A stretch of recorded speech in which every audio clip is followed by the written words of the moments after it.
Bible reading. I am back with day 2, part 2. I'm doing a bit of a detour.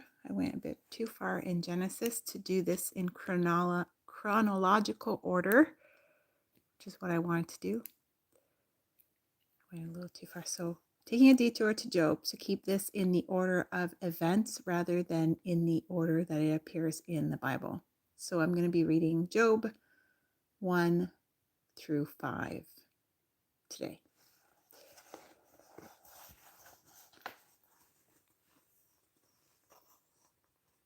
So chapter 1 of Job.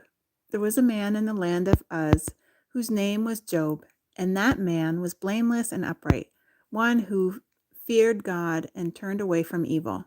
There were born to him 7 sons and 3 daughters. He possessed 7,000 sheep, 3,000 camels, 500 yoke of oxen, and 500 female donkeys, and very many servants, so that this man was the greatest of all the people of the East. His sons used to go and hold a feast in the house of each one on his day, and they would send and invite their 3 sisters to eat and drink with them.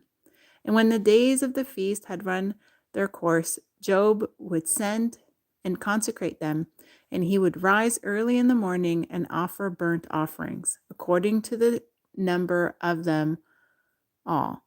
For Job said, "It may be that my children have sinned and cursed God in their hearts." Thus Job did continually. Now there was a day when the sons of God came to present themselves before the Lord, and Satan also came among them. The Lord said to Satan, "From where have you come?" Satan answered to the Lord and said, "From going to and fro on the earth, and from walking up and down on it." And the Lord said to Satan, "Have you considered my servant Job, that there is none like him on the earth, a blameless and upright man who fears God and turns away from evil?" Then Satan answered the Lord and said, "Does Job fear God for no reason? Have you not put a hedge around him and his house and all that he has on every side? You have blessed the work of his hands, and his possessions have increased in the land. But stretch out your hand and touch all that he has, and he will curse you to your face." And the Lord said to Satan, "Behold, all that he has is in your hand. Only against him do not stretch out your hand." So Satan went out from the presence of the Lord. Now there was a day when his son and his daughters were eating and drinking wine in their oldest brother's house. And there came a messenger to Job and said, "The oxen were plowing, and the donkeys feeding beside them, and the Sabines fell upon them and took them and struck down the servants with the edge of the sword, and I alone have escaped to tell you."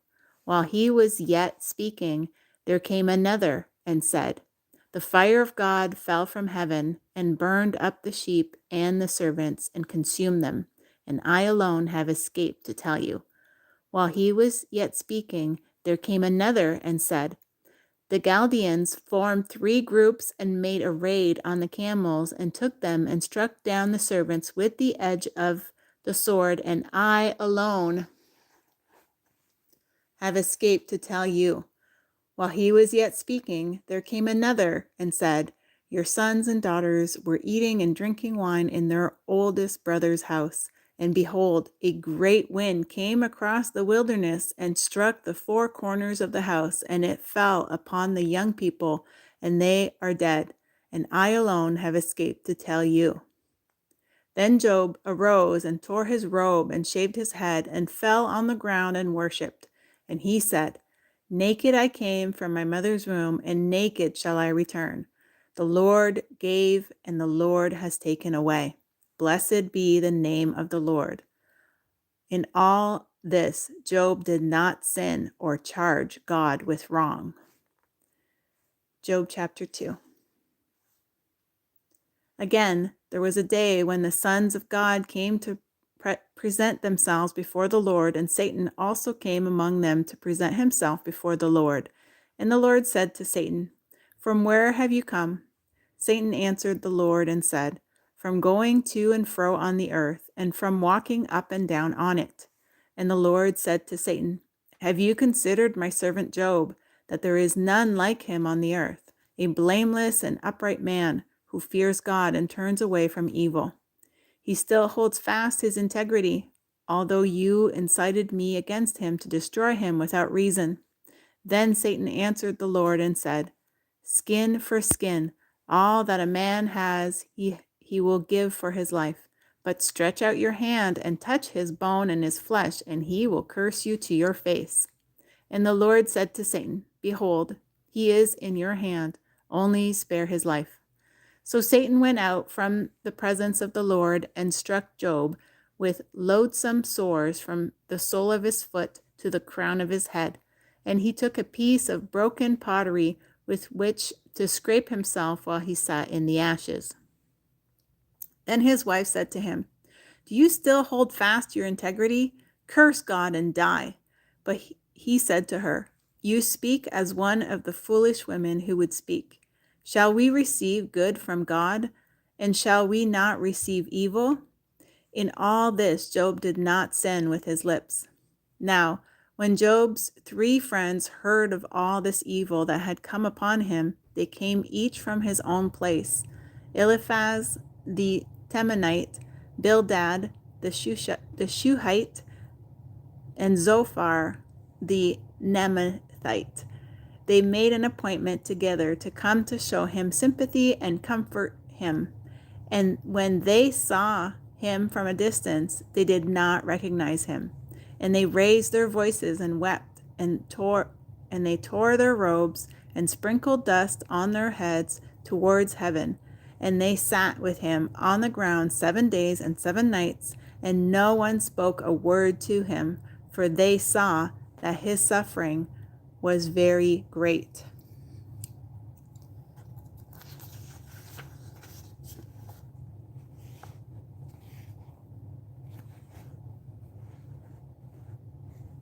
Chapter 3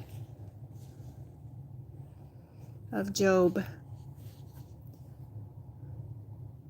After this, Job opened his mouth and cursed the day of his birth. And Job said, Let the day perish on which I was born, and the night that said, A man is conceived. Let that day be darkness. May God above not seek it, nor light shine upon it. Let gloom and deep darkness claim it. Let clouds dwell upon it. Let the blackness of the day terrify it. That night, let thick darkness seize it. Let it not rejoice among the days of the year. Let it not come into the number of the months. Behold, let that night be barren. Let no joyful cry enter it. Let those curse it who curse the day, who are ready to rouse up Leviathan. Let the stars of its dawn be dark. Let it hope for light, but have none, nor see the eyelids of the morning, because it did not shut the doors of my mother's womb, nor hide trouble from my eyes. Why did I not die at birth, come out from the womb and expire? Why did the knees receive me? Or why the breasts that I should nurse? For then I would have lain down and been quiet. I would have slept, then I would have been at rest, with kings and counselors of the earth who rebuilt ruins for themselves, or with princes who had gold, who filed their houses with silver filled. Or why was I not as a hidden stillborn child, as infants who never see the light? There the wicked cease from troubling, and there the weary are at rest. There the prisoners are at ease together. They hear not the voice of the taskmaker. The small and the great are there, and the slave is free from his master. Why is light given to him who is in misery, and life to the bitter in soul? Who long for death, but it comes not, and dig for it more than for hidden treasures? Who rejoice exceedingly, and are glad when they find the grave? Why is light given to a man whose way is hidden, whom God has hedged in? For my sighing comes instead of my bread, and my groanings are poured out like water. For the thing that I fear comes upon me, and what I dread befalls me. I am not at ease, nor am I quiet. I have no rest, but troubles come. Trouble comes. Job chapter 4. Then Eliphaz the Temanite answered and said, If one ventures a word with you, will you be impatient? Yet who can keep from speaking? Behold, you have instructed many, and you have strengthened the weak hands.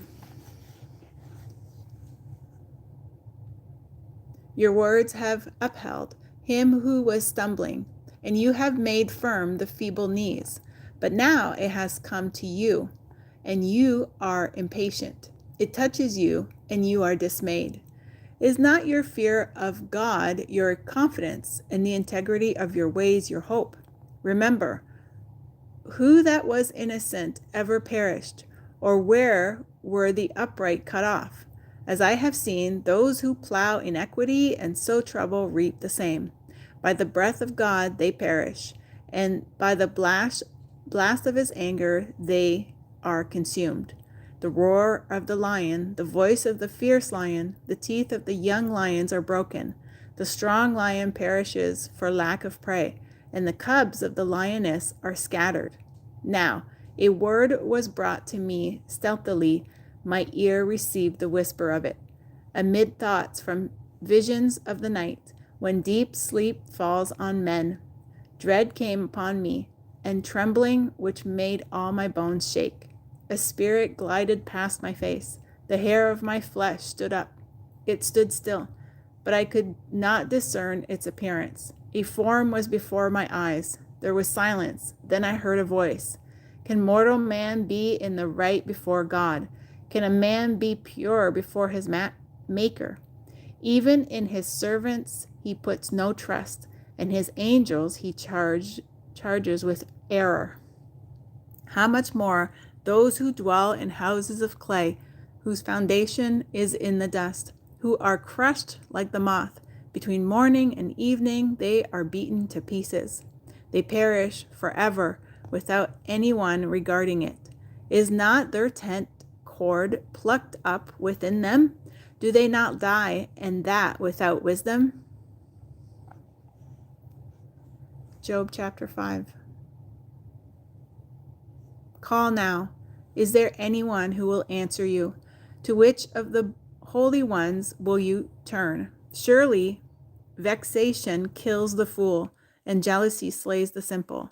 I have seen the fool taking root, but suddenly I cursed his dwelling. His children are far from safety. They are crushed in the gate, and there is no one to deliver them. The hungry eat his harvest, and he takes it even out of thorns. And the thirsty pant after his wealth. For affliction does not come from the dust, nor does trouble sprout from the ground. But man is born to trouble, as the sparks fly upward.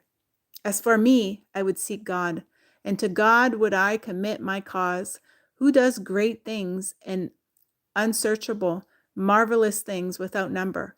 He gives rain on the earth and sends waters on the fields.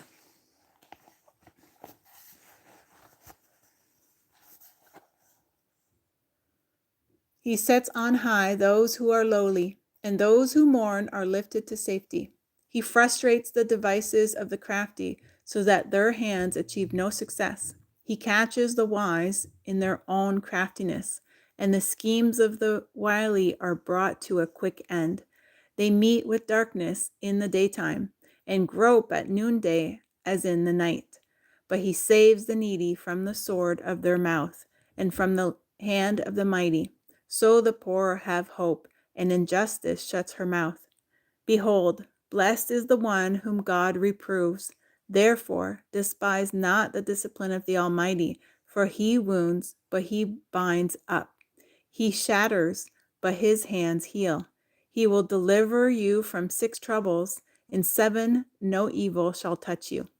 In famine, he will redeem you from death, and in war from the power of the sword. You shall be hidden from the lash of the tongue, and shall not fear destruction when it comes. At destruction and famine you shall laugh, and shall not fear the beasts of the earth.